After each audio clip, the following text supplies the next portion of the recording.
Secrecy was crucial. Screens were erected to hide movements. Telltale tracks were covered with mud. The question ever uppermost in all our minds was, does the Hun suspect anything? It was most exciting.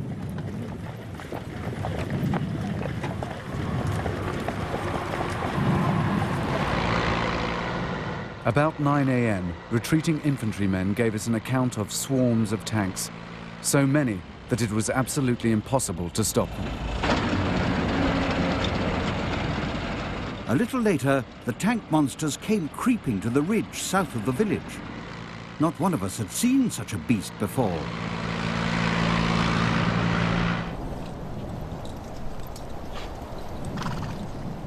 Then, a dramatic indication that real progress had been made.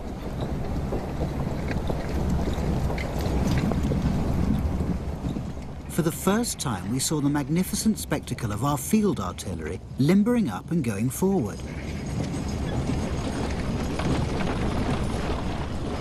First at a trot, then at a gallop, battery after battery, to take up new positions on the captured German front line.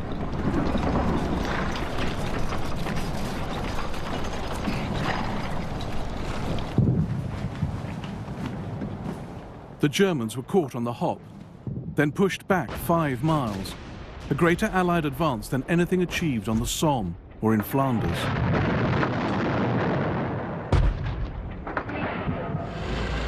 It was a long, hard day, but the sight of all the ground that had been taken with so little bloodshed was a real tonic. Troops seemed very pleased with our tanks, so pleased we had many drinks with them. It's astonishing how much whiskey the British Army carries into battle.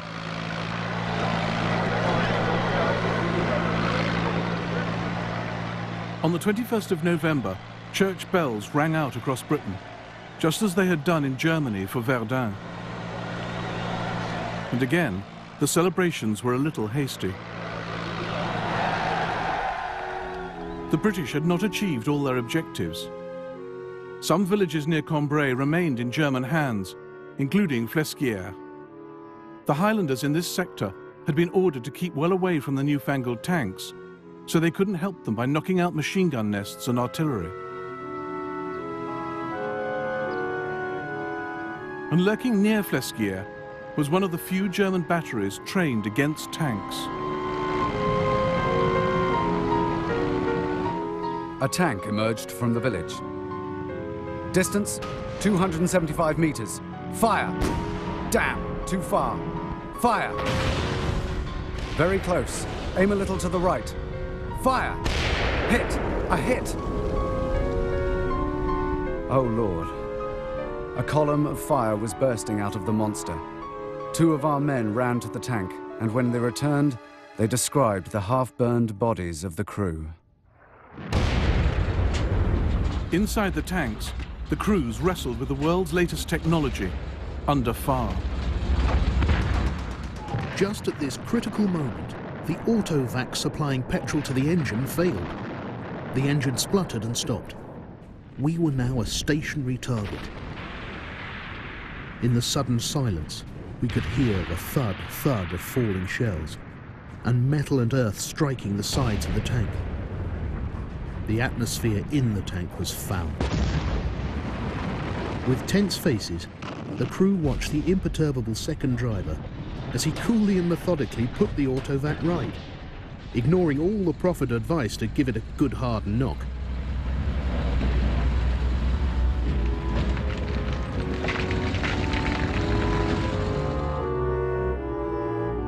The Germans knocked out 32 tanks at Flesquières.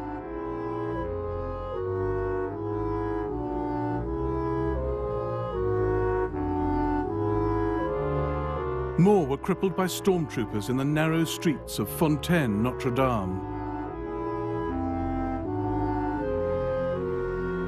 There was horrible slaughter in Fontaine, and I, who had spent 3 weeks before the battle in thinking out its possibilities, had never tackled the subject of village fighting. I could have kicked myself again and again for this lack of foresight. But it never occurred to me that our infantry commanders would thrust tanks into such places.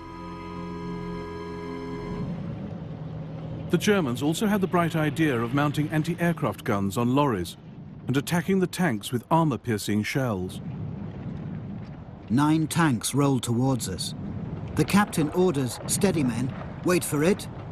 When the enemy is less than 100 meters away, the command rings out, "Rapid fire."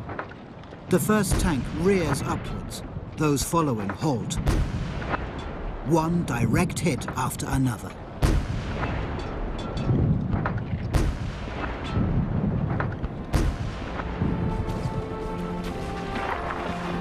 Within a week, the Germans launched a massive counterattack, with stormtroopers supported by aircraft. Within 10 days, they'd recovered all their lost ground.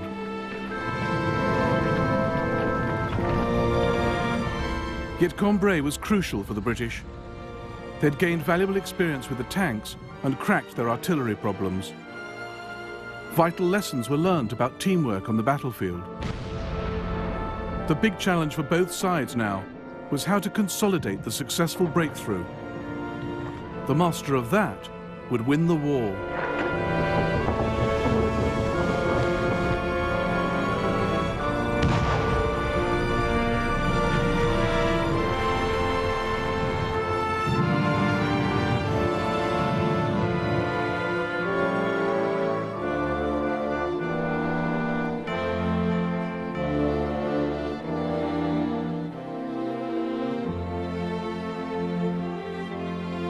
In the next episode of the First World War, British and German navies clash at Jutland, the dark world of spies and saboteurs, and America is pushed into the war.